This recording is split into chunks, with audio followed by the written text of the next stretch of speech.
friends. Welcome to the LeggLife podcast. My name is Adam. My name is Sherri. Sherri Beth, what episode is this? 114. And this is going to be a fun one. Yes. Because for the last few days, we have had your cousin Abby here. Yes. And technically by marriage, my cousin as well. Our cousin. It's always weird because I'm like, is it... Because I feel like when I say your cousin, I'm rejecting the fact that we're related. That my family is also your family now. Yeah. It is only Sherri's family. I have no ties to them.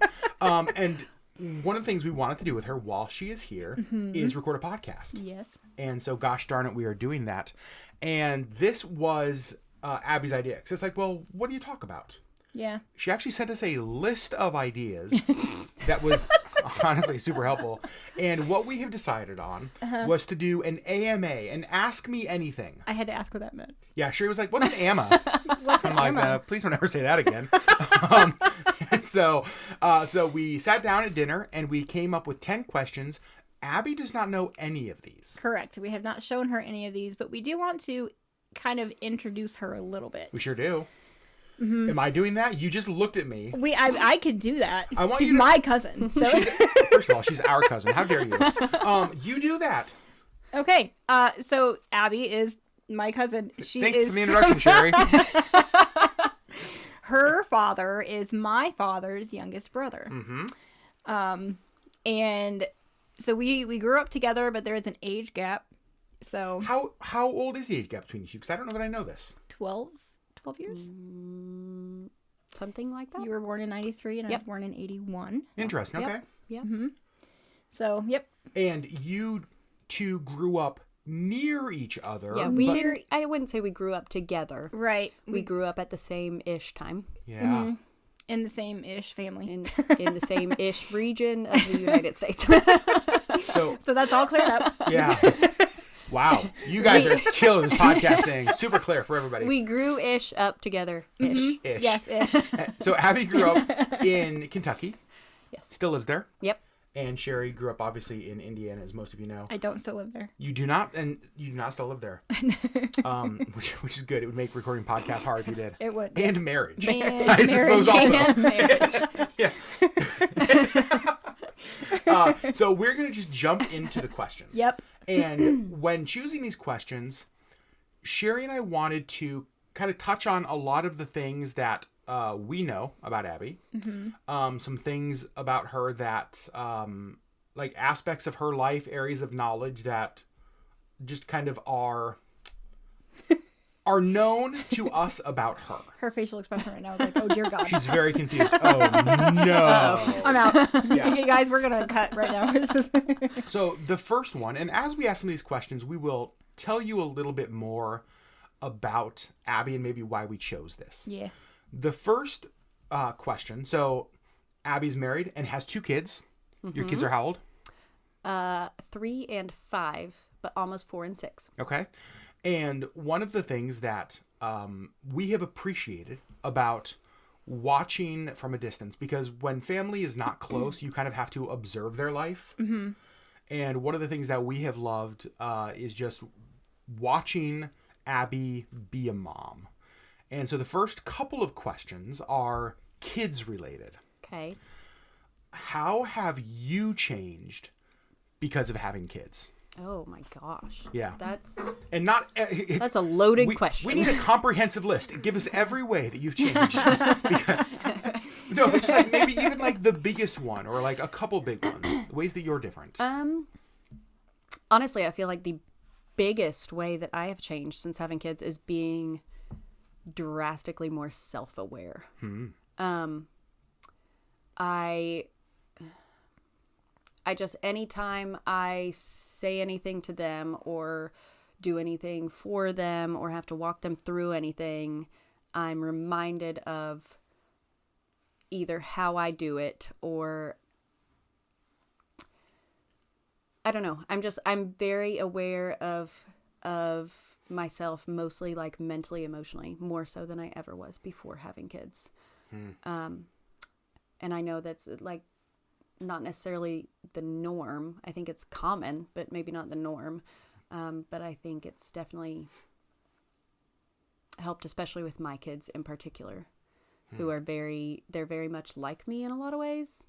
And they're very they're very intelligent and a very, very emotional, which actually makes it really important that I'm self-aware, because I have to be self-aware to have some understanding of what they're going through. I'm much more organized. Oh yeah. Mentally and physically. And I'm more committed to things, like everything, goals that I set for myself, but also just like daily life things that prior to having kids, just if they didn't get done or didn't happen, it was fine.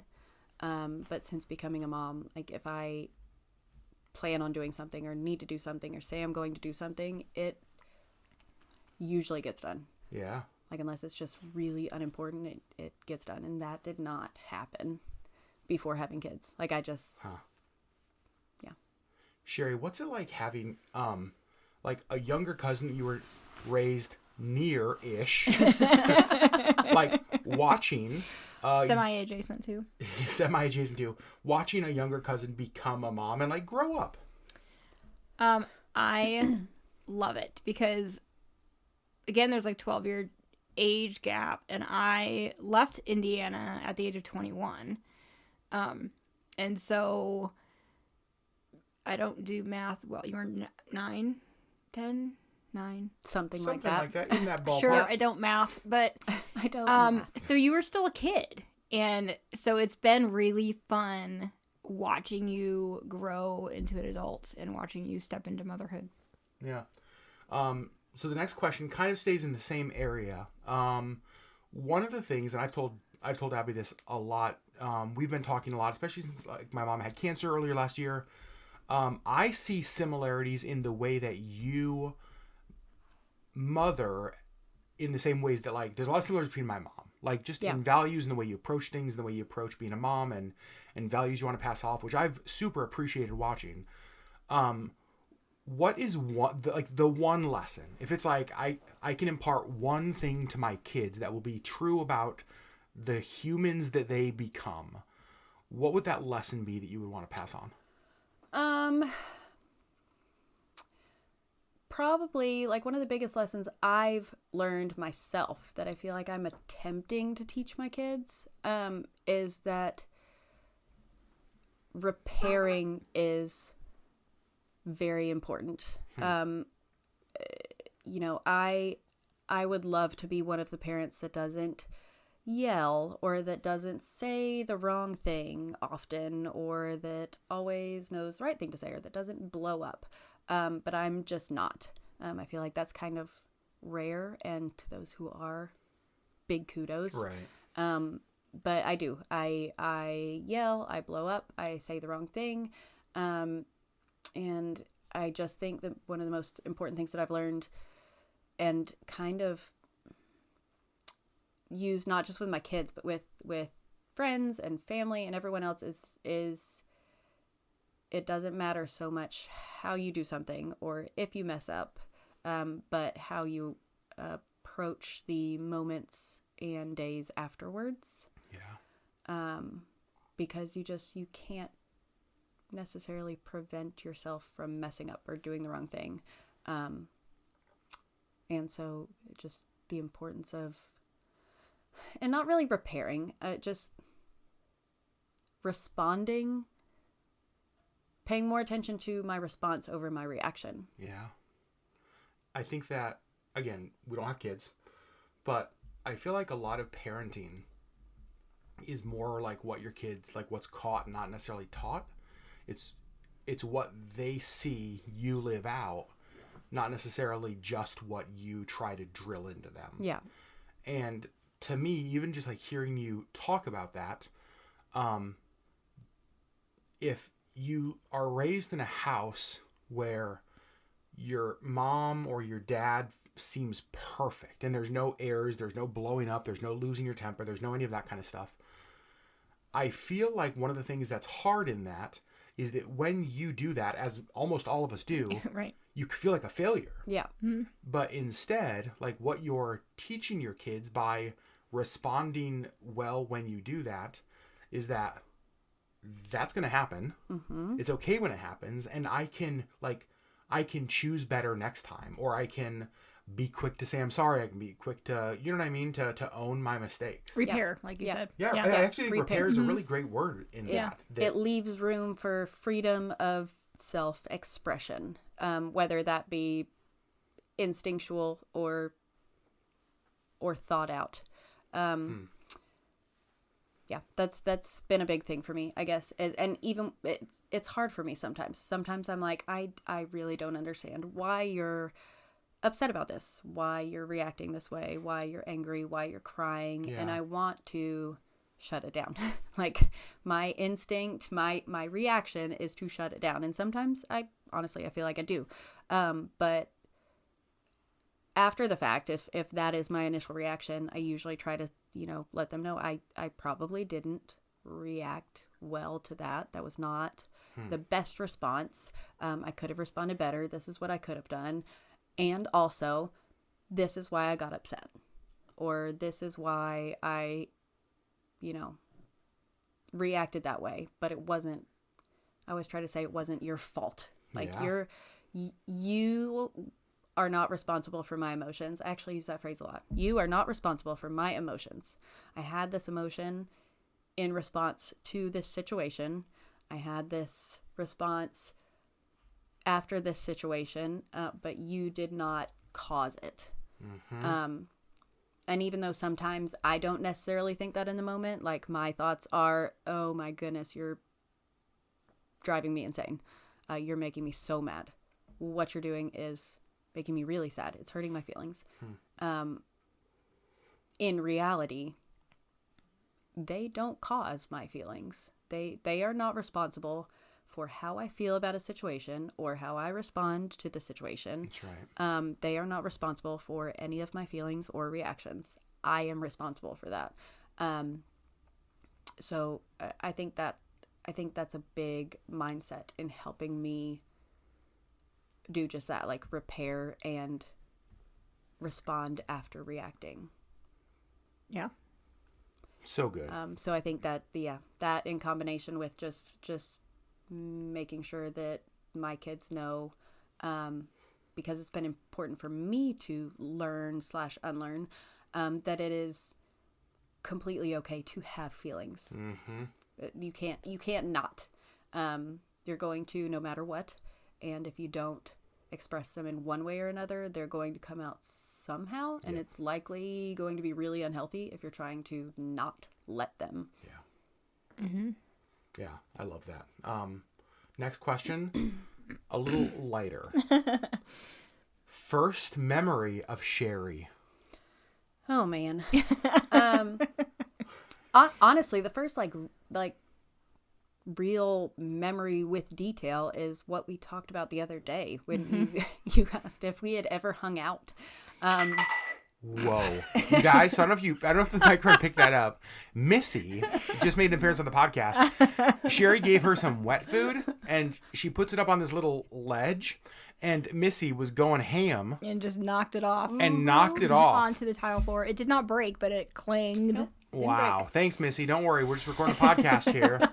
So, as Abby was saying, the other day, I think I asked, or one of us asked. No, like, Sherri asked. I was trying to think of, like, have we ever just, like, hung out? Oh, like, that's right. We've gone to family reunions and, obviously grew up-ish, near-ish to each other-ish. But, like, I was like, have we ever just, like, hung out?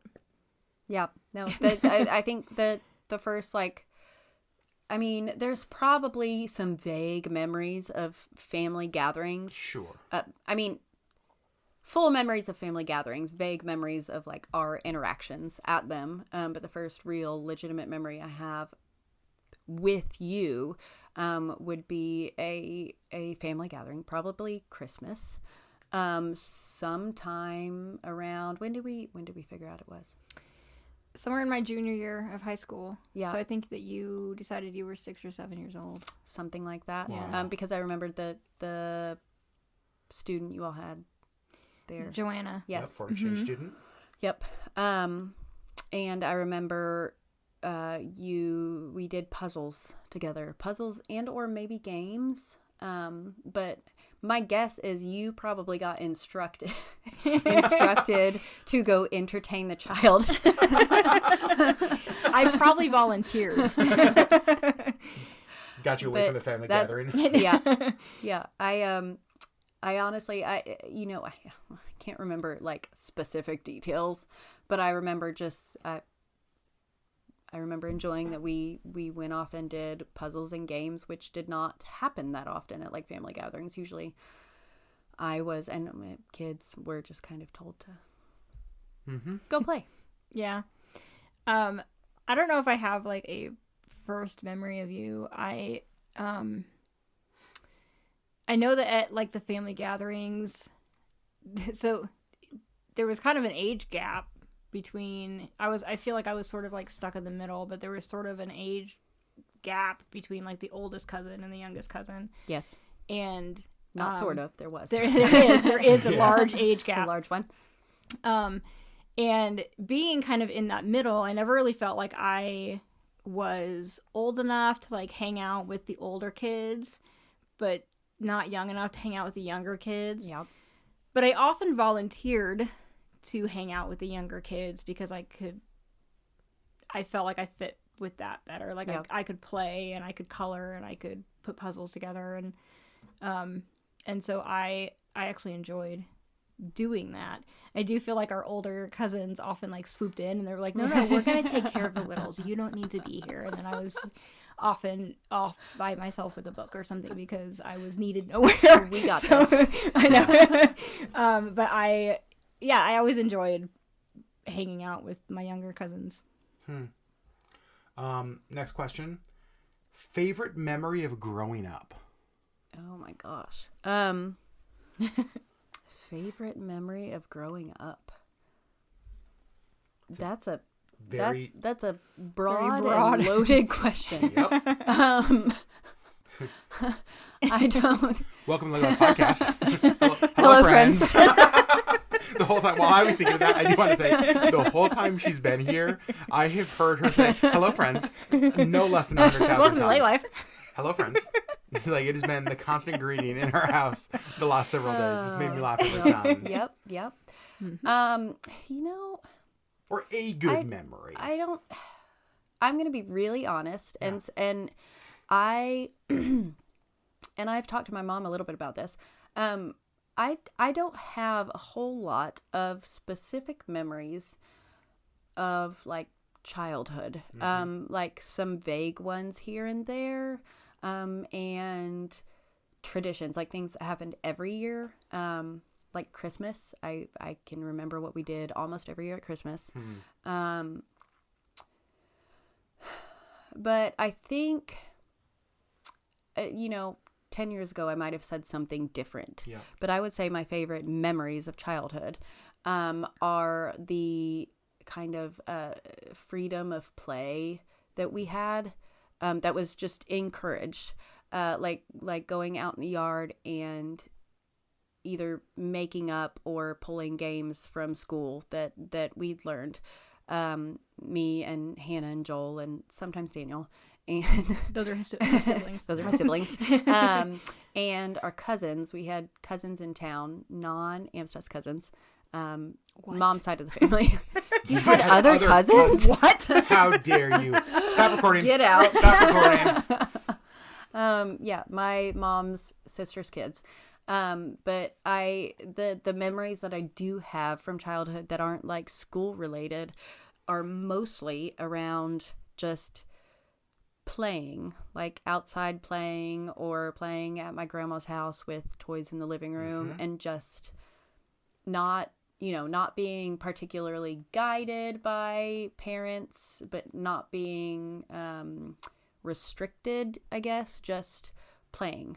And even as I got older, like upper elementary school and middle school, like riding my bike around the neighborhood and just playing and imagining with friends. And I think partially just because I have those memories and there aren't a lot that I don't, but partially because being a mom in 2024, and seeing how that is just kind of dwindling a little bit, and not just because of parenting styles. I mean, I think that is one part of it. There's a new push for encouragement of imaginative play, but it's like more guided and has more guidelines.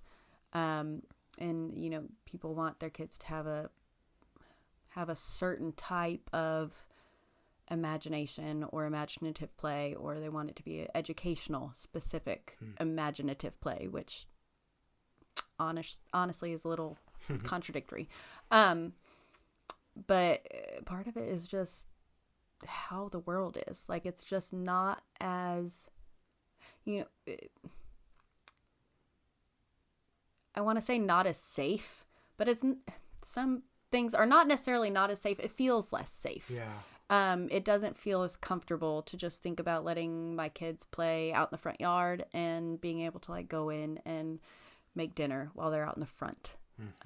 Or to let them scooter around the neighborhood or even up and down the street. And I, you know, live in a pretty safe neighborhood. So I think whether that's, you know, I honestly can't tell you what like the best memory from childhood is, but those are the memories that I have come to appreciate, especially in the last, 6 years of parenthood, are just the simple memories, especially when they pop into my head when I see my kids playing, of just freely playing. I remember the game Spud. I have no idea. Maybe a It Kentucky sounds thing, familiar, maybe a but you're gonna have Midwest to remind thing. me. I don't know. I honestly can't remember all the details, but it had to do with a ball and throwing the ball up in the air and something about spelling the word Spud. But I remember playing that a lot. That sounds vaguely familiar, but yeah, I don't. I remember don't playing remember. that. Yeah. I remember playing that a lot in the yard and just random games like that. And I think those are probably my like happiest and most notable memories. So what I love about what you just said, and here's what I heard, was the importance of having space to just be a kid. Yes. You know what I mean? It's like 100%. I think that sounds so simple, and I love that you alluded to this. There is some of that has gone away. Like, I look at friends of ours who have kids, and I think two things. Number one, it must be hard in today's world to give kids space to be kids. Yeah. Because there is so much we want to insulate them from and isolate them from and protect them from. But at the same time, like, that is so important to have the space to be a kid. Yeah. Yeah. Yeah. In one way or another, or, more. But This podcast sponsored by the game Spud. Go online and find it at Spud. No, I'm just kidding. Dream podcast sponsorship. Okay, the next one.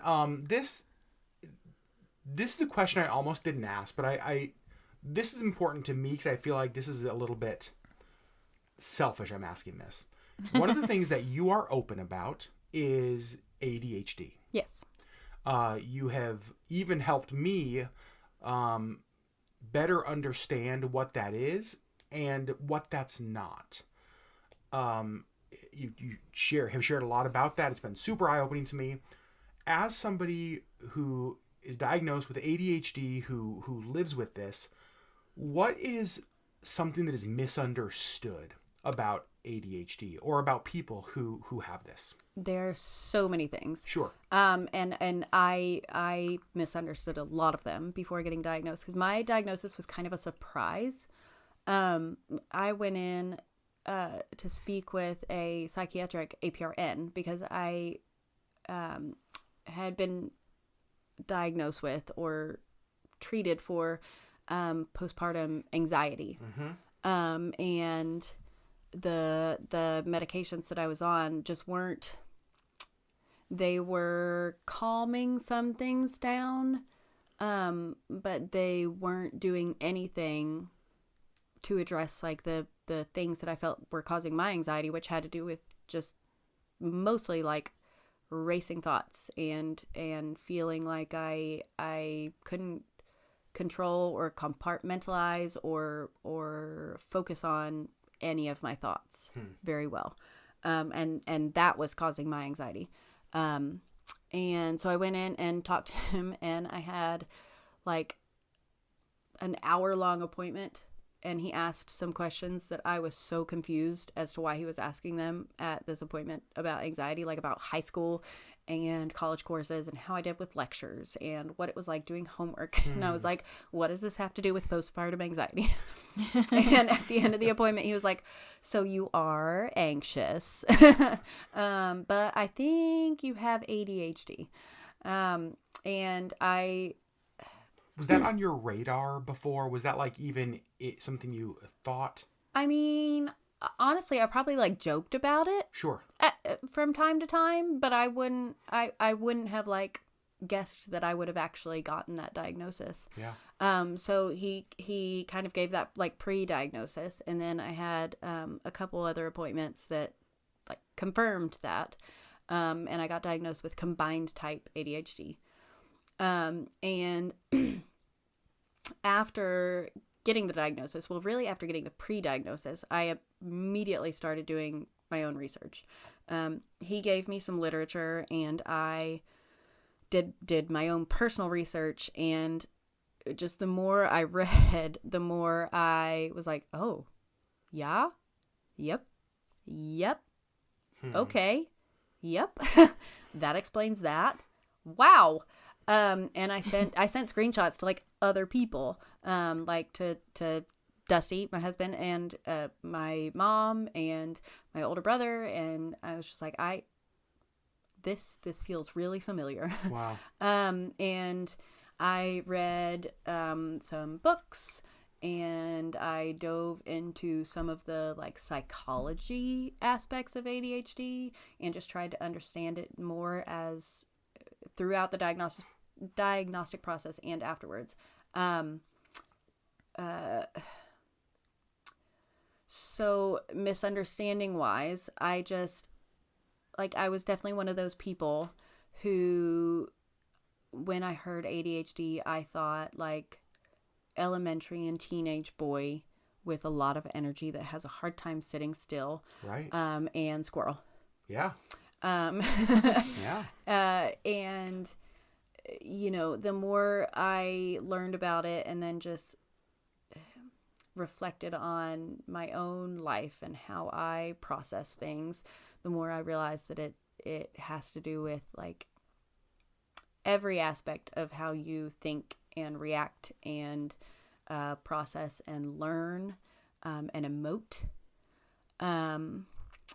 So, you know, I did have a hard time, you know, sitting still a little bit in school, and with movements and stuff, and like, you know, doing things with my hands. Mm-hmm. But I think as a girl, you know, we were not supposed to do that. It was more expected of boys, but it was less expected of girls. So that kind of stuff, I feel like I hit a little bit, but I talked a lot. And I see you joked about being Gabigail. Yeah. Gabigail. That was one of my nicknames, and my mom still reminds me of that when I feel overwhelmed with Lyra talking, and I'm like, oh, she talks all the time. Mom says, do you remember? Yeah. Do you remember being called Gabigail? Here's why. And you know, I was talking to Sherri about the fact that like I did quite well in school grade wise. Was really great at taking tests, usually because I would, you know, look at the information for that test like the morning of or the night before. I'd fill my brain with it. I'd take the test, and then 5 minutes after the test, it was gone. Yeah. Unless I was really passionate about it. Like when I'm really passionate about it, I can remember almost every detail. But then like homework, I had a really, really hard time doing homework, and I always felt really bad about that. I felt like the procrastinator and the lazy kid. But it was one of those things that, and you learn a lot about this when you start researching ADHD, but with procrastination and what is often referred to as task paralysis, if there's something that that has to be done, and you are not motivated by, there's a couple specific things that they say motivate people with ADHD. If you're not motivated like by passion or reward, or one of the big things is, like time frame. Like if you tell me that something is due 2 months from now, it means nothing to me. Yeah. Absolutely nothing. When it comes down to 2 days before it's due, that's when I'm like, okay, maybe I should start thinking about this. And then 10 minutes before it's due, I'm like, oh crap, let's get this done. And you're going to get some of the best work I've ever done. Mm-hmm. So, I don't know. And there's a lot of things about how you process emotions, how you react and respond to things. Like the impulsivity is not just, movements, but it's, I word vomit, and then I, a couple minutes later think about the fact that I just said something out loud that really didn't need to be said out loud. Not necessarily that like was inappropriate, but that just didn't need to come out of my mouth. Sure. Impulsive movements, impulsive actions. I was talking to Adam about how a lot of times when things kind of feel out of control, or when I don't have a good handle on my emotions or thought process, I will impulse like shop, and then right after be like, what? When did I end up buying a set of pots and pans? Right. I don't need this. And like how we process emotions. Not most people. So it's common with ADHD to have very big emotions, but not necessarily be able to process those well. Mm-hmm. And so I think that's been one thing that I've really worked on myself, aside from everything else, is processing and reacting and responding to emotions. For myself and my kids. Because my daughter, she'll get screened for ADHD soon, and I won't be surprised with a diagnosis. So seeing that in her has really motivated me to work on those things in myself. But yeah, that's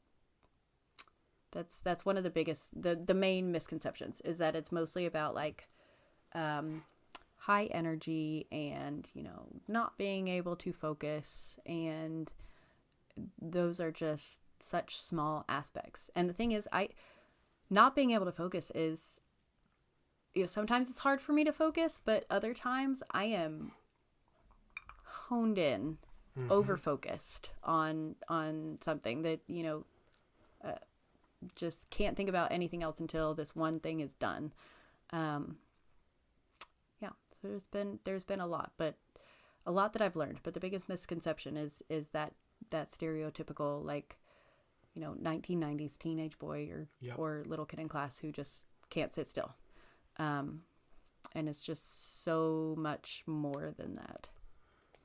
I think that you have helped me paint a different picture of what ADHD is, because I think for me, going to a lot of what you just said,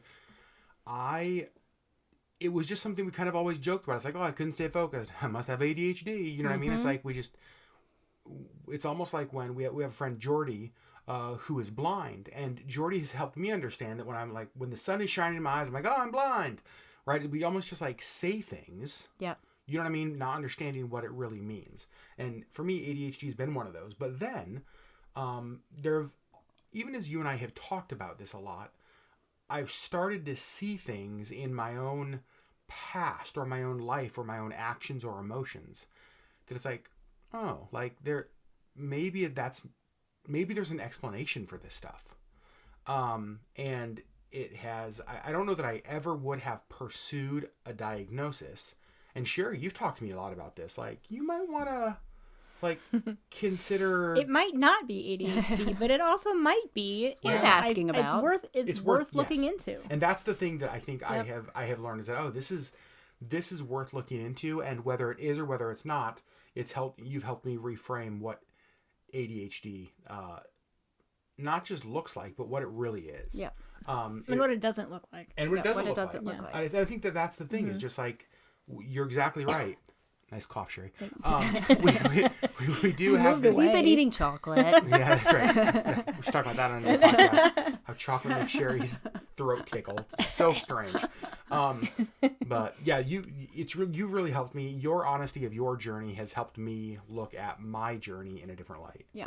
Well, I think there's something important to me has also been looking at the like positives of ADHD. Yep. And there is positives. Like hyper focus is not always a bad thing. And I have a very high IQ. I'm hilarious, so that's another positive. Yeah, I'd argue one of the top 2 funniest people in this room right now. Yeah, you're up there. You're up there. And there's 3 of us. Hey, wait. Yeah. Sherri just realized who number 3 man. is. Haha. That's why I'm the funniest. Well, Wait.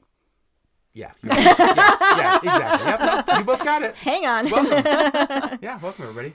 Okay. All right, Sherri. Moving on to the next question, because the next 2 For me. were you. Yeah. What is your dream vacation? Oh, you know, I at the beginning of last year, I would have said Ireland. That was always my dream vacation. For as long as I can remember, into, middle school or early high school. And now I've been to Ireland, and a pretty long trip to Ireland. How long were you all there? We were over there for 2 weeks, and we were in Ireland for all but 3 days of that. We were in London for 3 days, 3 whole days. So yeah, most of 2 weeks we were in Ireland. Amazing. And honestly, like, if I could do anything, like if it was truly like pick your adventure, it would probably be a pretty extended European kind of hop around, but not in a touristy way. Like I would want to see as much of Europe as I could, in the least touristy ways possible, mostly because I was just so intrigued by the things that were exactly as I expected over there in both Ireland and London, and things that were just really surprising. I'm not a beach vacation person. I don't want to go to the beach. I would like to go, see the beach, walk on the beach for a little bit, and then be done with it. I don't want to go sit on the beach all day. I don't want to spend a couple weeks on a beach vacation.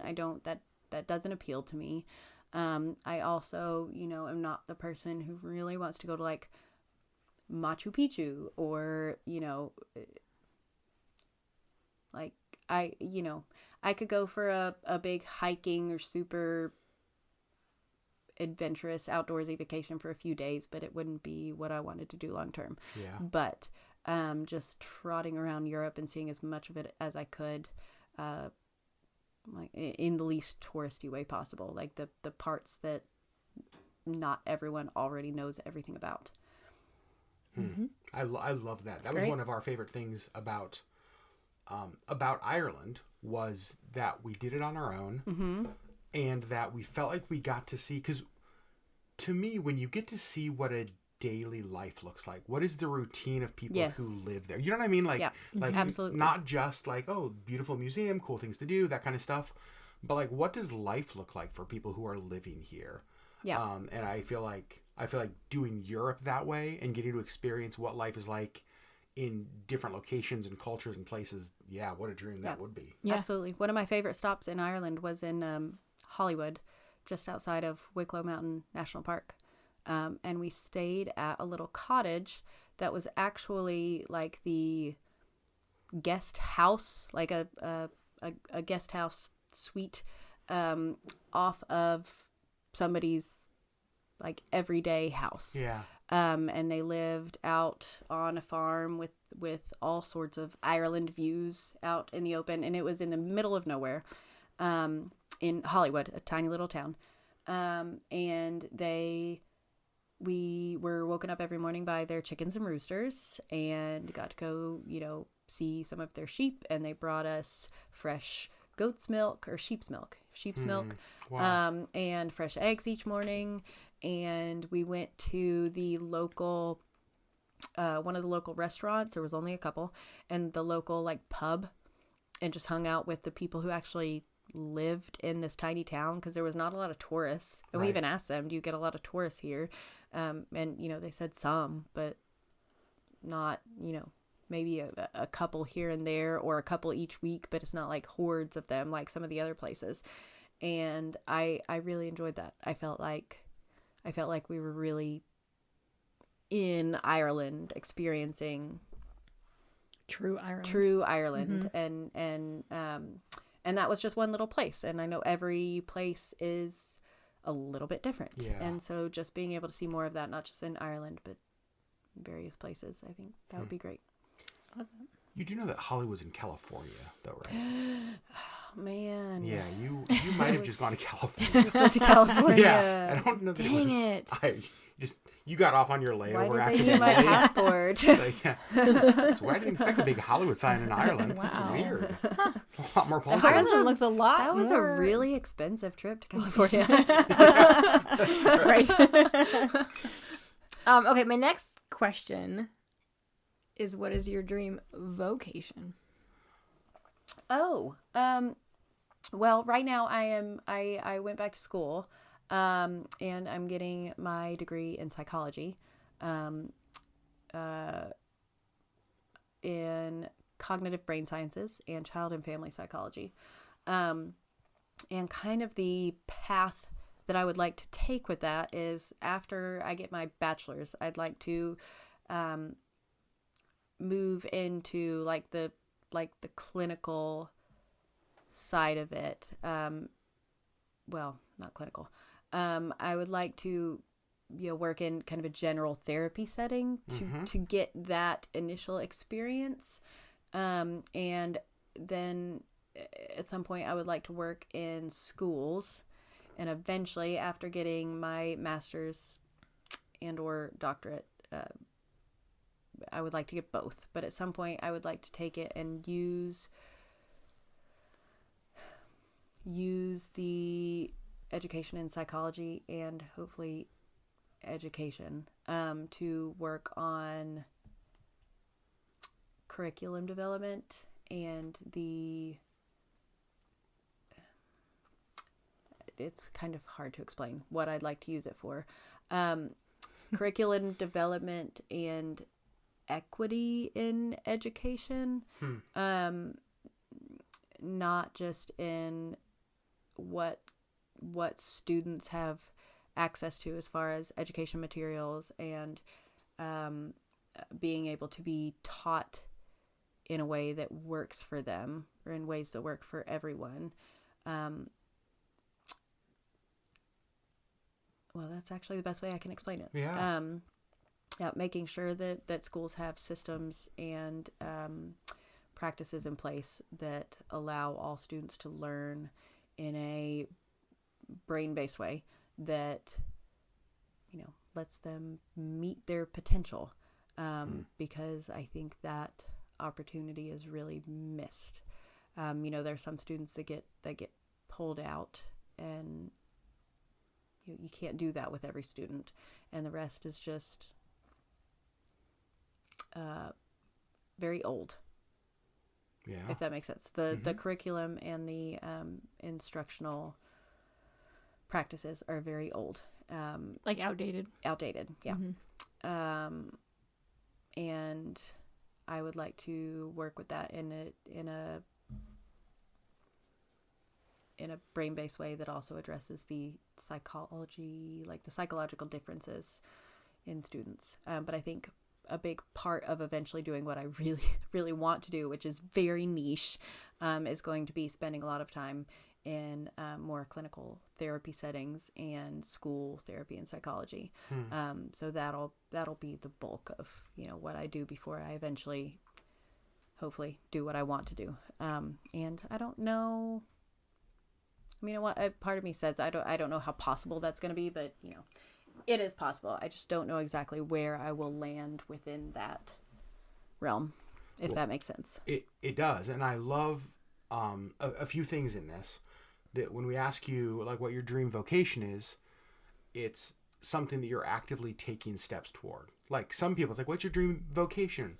And it's like, I want to own a jet ski business in the Caribbean. It's like, well, what do you do now? I'm an accountant in Des Moines. It's like, okay, like, wow, there's a disconnect here. But it's like your dream vocation is something that you are actively working toward. And we didn't plan this because we didn't tell you the questions, but our next question is actually, we wanted to talk about the fact that you have made the decision to go back to school. Yep. As a mom with 2 kids. Yep. And a very busy life already. Yep. That is, I think some people would get to the place and say that season of life has passed for me. Yep. Like that was, maybe if I had thought of this 6 years ago, maybe if I'd done this before kids, maybe if I had whatever. What kind of tips or advice would you have for people, for moms who are in a similar situation, who are thinking about taking that step, but like that's really, it feels overwhelming and scary? So honestly, I wouldn't say that it is like important to try to do that just for the sake of doing it. And if it does feel big and scary, that can be overcome with honestly just steps of doing it. But if it feels big and scary because you have no idea what you want to do, right, I'm not going to advocate for just going back to school to go to school. Yeah, I'm just not. I and that's why I didn't go for a long time. I'm never gonna be the person that tells anyone, you should really go to school to get a degree. A degree is important just for the sake of having a degree. And honestly, in some aspects it is, because in a lot of fields and a lot of jobs, you can probably get paid a little bit more for having a degree. But in the grand scheme of 2024, going to school just to get a degree might end up costing you a lot more money than it's going to make you. Yeah. Until a certain point. So, I would say make sure you figure out either what you want to do for a living or a general direction of that, or just what you're really passionate about. But don't work too hard to figure that out. Because I feel like I spent a lot of time for a lot of years trying really hard to figure out what I was passionate about. And I went through a lot of different things and a lot of different experimental projects, and jobs and stuff like that just, they weren't a waste of time. They helped me eventually get to that. But, it kind of just dawned on me. And I think my getting diagnosed with ADHD and then doing so much research on it and realizing that I really enjoyed learning about that, and other aspects that went with that, and learning more about my own mental health and cognitive processes and the way that I learn and the way that I responded to things, that really triggered the, knowing what I wanted to do. That combined with the fact that I am, a helper at heart. And so, one day I just kind of, it just dawned on me. I was like, I really enjoy this. I'm really passionate about it. I basically evaluate everyone that I meet, hopefully not in a weird way. And I'm naturally a helper. And when I thought about combining those two things, I thought about, going into psychology. And then I thought about a lot of the passions that I have in education and learning in general. Yeah. I love that you addressed, if you're considering doing this, you addressed not to basically like push aside the obligation that you are supposed to or you should do this. Like focus more on the why are you doing this? Like the reason you'd be doing this. What is the dream you're hoping to accomplish? What is the goal? What is the vision? What is where's the passion in this? Yeah. Not just the obligation in this. Yeah. Well, I spent a lot of years thinking about that. Like, I should have a degree. I should, this, that, and the other. But, when I would think about going back to school, I would be like, well, I could go into nursing. I could go into this. Maybe I should just do this. But all of those things just felt very obligatory. And I really think that's why I never pulled the trigger. Again, that's ADHD motivated by passion and intrigue. And I just, seemed like a waste of time and money. And it probably would have been. Yeah, totally. I would have been a good nurse, but I would have not liked it. Mm-hmm. Yeah. I would not like it either. Also, you said you evaluate everybody that you meet, and now I'm nervous. So. Oh yeah. Oh, there's I've evaluated both of you already. Oh, well, cool. Well, then we're gonna quickly move on to the next question and not hang out there at all, because that sounds terrifying. That's gonna be after the podcast. Yeah, we will discuss. Yeah, that's exactly right. That's next week's episode. Let me tell you about all your issues that I have uncovered. Here's the thing. There are many. I was just gonna say I'm not sure the podcast can go that long. Okay, next question. We only have 2 left. Speaking into, so this question is now moving to another aspect of who you have been, or like things that you have done. Mm-hmm. You've worked in gyms. You've been involved in like fitness industry. Yep. You've played sports. In fact, I'm pretty sure the first thing I ever knew, because before I went down to Indiana and like met all of the family at the first family gathering I was at, Sherri and I had this conversation about like, okay, who the heck am I going to meet? Who's who? And I'm pretty sure the first thing I knew about you is this is my cousin Abby. She plays soccer. Like that was you were Soccer Abby. Yep. Soccer Abby. And so you've worked in gyms, fitness industry, sports, all that kind of stuff. For people who want to take a first step into living a healthier life or being a healthier person, but that can feel so overwhelming because it's like, crap, I got to get the right diet. I've got to be at the gym 7 days a week. I've got to do this. I've got to do that. And it's so overwhelming that a lot of times we just stop and do nothing. Yep. Right? What is something that people can take a first step into wanting to be healthier that they can actually do? Small steps, small choices at a time. And that's not just a, like, I've been in the industry. This is what I feel like works. This is what I tell people, but personal experience. Yeah. Like after having 2 kids and eventually realizing like, oh, I feel like crap. I feel sluggish. I need to get back into something, and trying to go gung ho, like shifting my whole diet, my whole exercise routine, and then just failing or being miserable. Just starting small. Like if you drink a lot of soda, maybe switch to something else. If you want to be more active, go for a walk, whatever, but also not approaching it with any sort of a, vanity viewpoint at all. Like making sure that you're doing it for health reasons, physical and mental, emotional, and doing it because you want to, because if you don't want to, or there's any like, I don't know. I've found that the people that I see live the healthiest lives, they're usually making those choices because they enjoy the ways that they've made those choices. They've made them one step at a time, and they've found ways to do it that work for them. So like, don't go join a gym if you hate being at a gym. And if you feel really uncomfortable being around all those people at the gym, get a app or go for walks or go swimming or whatever movement feels good to you.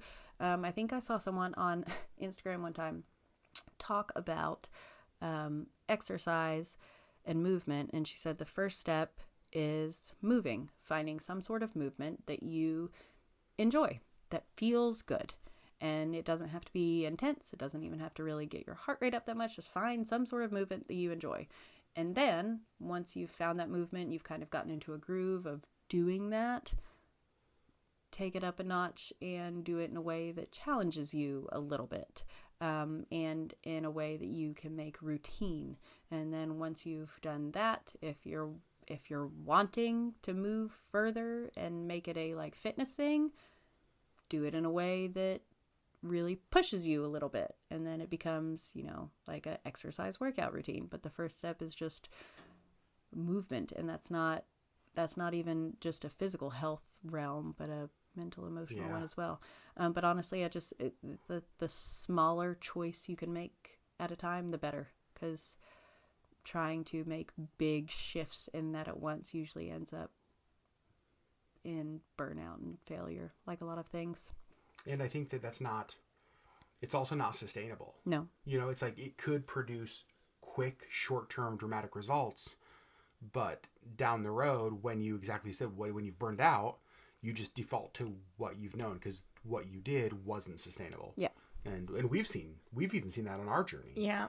Where it's like we've had great results for short periods of time, and then eventually it's like, man, I just can't keep doing that. Right. Yeah. I just want this one damn chocolate bar. Yeah. I guess I've cut out all sugar forever, and I can't do it. And then I just eat every piece of sugar in the house because I am over it. Yeah. But like, I also, damn. I think a big aspect of, you know, being successful in a quote unquote healthy life is not cutting out all things that bring you joy and satisfaction. So whether that be sugar or another food or a activity or whatever it is. Like if you are depriving yourself completely and saying you cannot have this, that, and the other because it's bad, like that's not going to be sustainable. And that's also just going to be a life where you're removing potential joy, like something that I don't know, brings you pleasure. And yeah, I think it's important to have those. I certainly don't cut out sweets and chocolate. I did at one point in my, you know, fitness health journey. I was, you know, eat this, this amount of calories, this amount of protein, you know, counting my macros and all that stuff. And then when I would have my quote unquote cheat day, it was like an entire 7 people's worth of sweets and junk, and it wasn't even enjoyable. Like it was just, I was eating it just because I could, or just because I hadn't had it all week. So yeah, and like I said, I don't think that just applies to food. I think it's important to have things that you enjoy eating or doing, or, you know, holistic health. Yeah. The last few days while you've been with us, I have enjoyed watching you. So you primarily eat vegetarian, veggie, vegan, but not necessarily like legalistic about it. Right. However, but even when talking about that, the reason you talk about why you do that is about the fact that you've just paid attention to your body and how your body reacts and responds to certain things. Yes. And you've said that I've just noticed that when I eat this way, I just feel better. Yes. Like yes. When I eat much meat at all, I don't feel great. And I don't particularly have a problem with people eating meat. I think it's way over consumed in the country, and I think a lot of the meat that we eat is crap.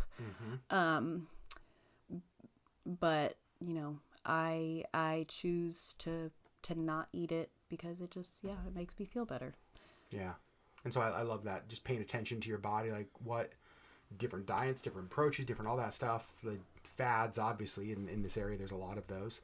But like, what's the thing ultimately that makes your body feel better? Yeah. And when you first asked that question in my head, I was like, is he asking for like one specific tip on diet or exercise? And I don't have those for you because it's very different for everyone. Yeah. Like I think back to when I was doing training and nutritional advice, and I would give people like these tips on food and exercise. And looking back, I was like, well, actually might not have been great for them. You just can't, I feel like I can't give anyone nutrition tips or exercise tips, because I just feel like over the years I've learned that the most important thing is just doing what makes you feel good holistically, like mentally, physically, emotionally, addressing all of those things. I love it. Last question. We're going to stay on the food topic. Sherri, what's the last question? What is the best meal you've had since you've been in Alaska? We've eaten out almost exclusively, because one of the things that Sherri and I love when people visit Alaska is like we just have all these places that we love that we want to take them. Right. And we want you to see kind of a piece of our life, and so we take you to like our favorite places. And so best meal you've had. Oh man. So I would say either where is it that we went last night? Oh, South. Oh. That was incredible. The tart tatin. Yeah. Tatin. That one. Yeah. We'll just go all through of those, all of the all pronunciations, of those. and it's a pick your own adventure. That was amazing. It was really simple, but the flavors were fantastic, and the presentation was beautiful. Top notch. Yeah. So either that or whiskey and ramen was fantastic. Yeah. That was better than I expected. Oh. Because when I think when I asked you to go there, I wasn't necessarily not eating meat at all. Yep. So I was kind of like, I could, there's a lot of ways that I could go with this, and I wouldn't, if there's a lot of like meat chunks in it, I wouldn't. Now I've said chunks on it. Yeah. Oh, don't worry. I doubt we even post this podcast. There's not a better way Everyone to say listening that, just stopped. Podcast sponsored by Meat Chunks now.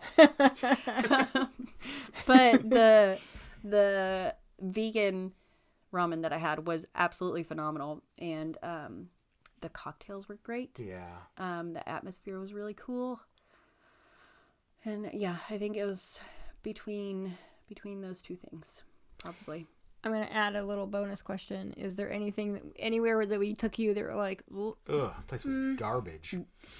Maybe couldn't have gone there. Does your house count? Because yes. The food here was terrible. Yeah. And all of the meals that we had here. Yeah, we literally had none. Except for donuts. Golden donuts. We did have, it was still brought in from the outside. That's true. You did have avocado toast your first morning. Oh, that's right. We made did have avocado here. toast. Was that the worst meal that you had? Yeah, the avocado toast. I don't think there was anything that I did not. You were not going to offend us. I don't think there was anything that I did not enjoy. Okay. Well, I actually have one last question for the two of you. Oh, no. So, as somebody who has entered the Amstutz family not by birth but by marriage and has understood you chose to join this family. That's a whole nother podcast. The next podcast, bad choices Adam has made. Yeah, that's right. There are some things that I have learned about your family. Many things I have learned about your family, but one of the things, and you all talked about this earlier, is that family gatherings are a big part of the Amstutz family.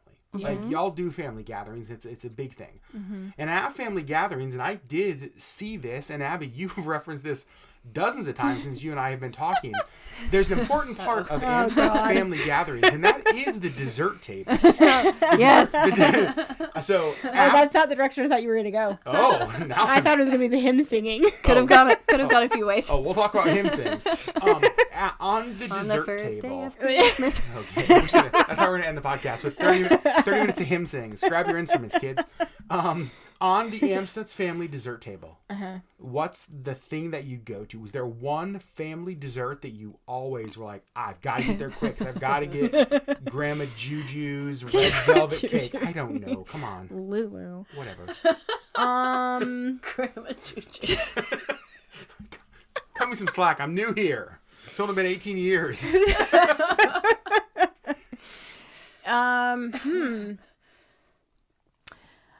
You're going to hate this answer. Don't. If you say sugar cream pie, I'm going to push you off the chair. I'm going to say no. sugar cream pie. Here's the thing. Yeah, we talked about this. Vanilla everything about me is vanilla, and I love vanilla, and it's essentially vanilla custard. But it's in not a even very pie. vanilla. It's like essence of vanilla. Listen, LaCroix. It's the LaCroix of pies. It's the LaCroix pie. So sugar cream pie is the official pie of Indiana. Yeah. And I had heard so much about the sugar cream pie before I went. And you were so excited to try it. It sounds great. The name is wonderful. A Sugar sugar and cream pie sounds great. Delicious. And I remember having the first piece and being like, Her? That's it? Is that it? Did I miss a topping? Eggs? Is there that's- supposed to be, This isn't like is there this, supposed to be something on this? this isn't what it's supposed to taste like, right? Am I being pranked? Where's Ashton? Like, No, I do actually enjoy sugar cream pie. wow. I know. And it's probably just the deep-seated Hoosier in me. Okay. But I do love sugar cream pie, so I would generally gravitate toward that. However, my mother almost always brought a chocolate mayonnaise cake. I don't even know what that is. The most Midwest thing. I'm going to be really honest. I don't remember that, and I've probably eaten lots of it. And It was essentially I chocolate did not cake. know that it was you mayonnaise. If you were eating chocolate cake, it I'm had a questioning lot of mayo all in my it. dessert choices at the gatherings. My mom's chocolate mayonnaise cake is actually quite delicious. Wow. And so I would usually get sugar cream pie and the chocolate cake. So Sherri picked the two worst items at the table. Sugar cream pie and mayonnaise cake. Yum. It wasn't mayonnaise cake. It was chocolate. Mayonnaise finish- cake. To finish off my ham loaf lunch, I We did have a lot of ham loaf. sugar cream pie and mayonnaise cake. Oh my gosh. You're not selling the dessert table, No, Sherri. I'm not. I really hope that Abby can redeem this. All right. Because right now, the Amstutz Gabrielle, dessert table. let's hear. I don't what you went even know if for. I can, because I just went to the dessert table and grabbed like one of everything. Ah, it's great. And sorry to any family that's listening, but nothing was particularly notable that I liked. I mean, I notably didn't like sugar cream pie. Yeah. And now I'm going to make sure I ask about mayonnaise. But they were really basic desserts. Yeah, and I just enjoyed there wasn't ever the anything fact like that there was fancy. lots of them, and there's usually fudge, and I liked fudge. And my dad did get to a point at some point. This was later on, where he brought, like, every year he brings a basically homemade candy bar dish, and it's like peanuts and caramel, like a Babe Ruth Yeah. bar covered in a thick layer of chocolate. I feel like I honest- never saw that. It's so honestly maybe kind that of hard was to bite. after me. But You were- once you you were too bite busy it, eating the it mayonnaise tastes cake. good. Yeah, You branch out. I hate you. we talk about the dessert table a lot. You and I have had several conversations about the dessert table, but honestly, there wasn't like a dessert that I was excited about. I was just excited about the fact that there was always a dessert table, and it had There was an lots of entire things. dessert table that was bigger than like the food table. Yep, Well, yep. yeah, and I actually remember that the first family gathering I went to was at your parents' house in Fort Wayne. And I remember the setup of it, and even like the placement of things, and there just being, and for the number of people that were there, a ridiculous amount of desserts. It's pretty much everyone We like our desserts. Everyone says what they're gonna bring for the meal, and then a couple people say they're gonna bring dessert, but everyone actually ends up bringing dessert. Yes. too. Usually multiple desserts. And so everybody brings a dish for the meal, and everybody brings at least 2 desserts. Yeah. And so there's always a lot of dessert. Yep. Yeah. Gosh. Yep. So The food is always good too. one of each except sugar cream pie, and now Mayonnaise cake. Mayonnaise cake. It's just You know you're from the Midwest if hi. Hi. Can I ask, is what here has mayonnaise? yeah. Actually, can we just do ingredient lists? If my mom is listening to this, she's offended right now. But it was delicious. It was, Denise, I probably loved your mayonnaise cake. Didn't know there was mayonnaise. Until in it. now. there was mayonnaise. Till now. Till now. my gosh. Well, that's all of our questions. Yeah. Abby, we have had the most fun with you being here the last couple Yeah. of I've days. had a great time. I'm so glad that we could actually like hang out as peers. I Yep. think. Yeah. Yeah, that's been wonderful. And I told Adam today. Sherri was working today, so Yeah. End of the trip conversation. Didn't hear as much of it till now, but I have really enjoyed the just free flowing conversation and laughter. Yeah. It's been there's been adventures and getting to see and experience a lot of things Alaska, but the biggest and probably most notable and enjoyable part to me has just been good conversation. It's been great. Yeah. I do wish we would have had you two do a puzzle just for old time's sake. Just for like the first time you met, you did a puzzle, shared some mayonnaise cake, had a sugar cream pie. It would have been delicious. It would have been just a nice... To be real honest, I would have put down one piece and been like, We're done. done. Sherri would be used to that because Bored that's now. how I That's how Adam does puzzles. It was funny. Lighting was I last got a Thank you so piece. much. What's next? I put two Yeah. pieces together. You're welcome. You've got the other 998. It was funny. I think it was yesterday. Sherri, we were in the living room having a conversation or doing something, and she was like, "Oh, you two are the same person." Like, Yeah. Oh, you're Well, the same. no. What happened was there was exactly 2 seconds of quiet, and they both clicked their tongue at the same time. No, he clicked his tongue and I snapped simultaneously. And we both looked at each other and we were like, it was too quiet. Yeah. Yep. There needed to be noise. So, And I was like, "Oh, you're the same person." All right. friends, thank you for listening. I will say, I think our plan, because I really love the AMA approach, when we want to have guests on the podcast more often. Yeah. And I think this is a fun way to get to know other people. Yeah. I think love so this. too. So hopefully we do more of these in the future. Friends, we love you. Thanks for listening to the LeggLife podcast. We'll see you next week. Bye. Bye. Bye.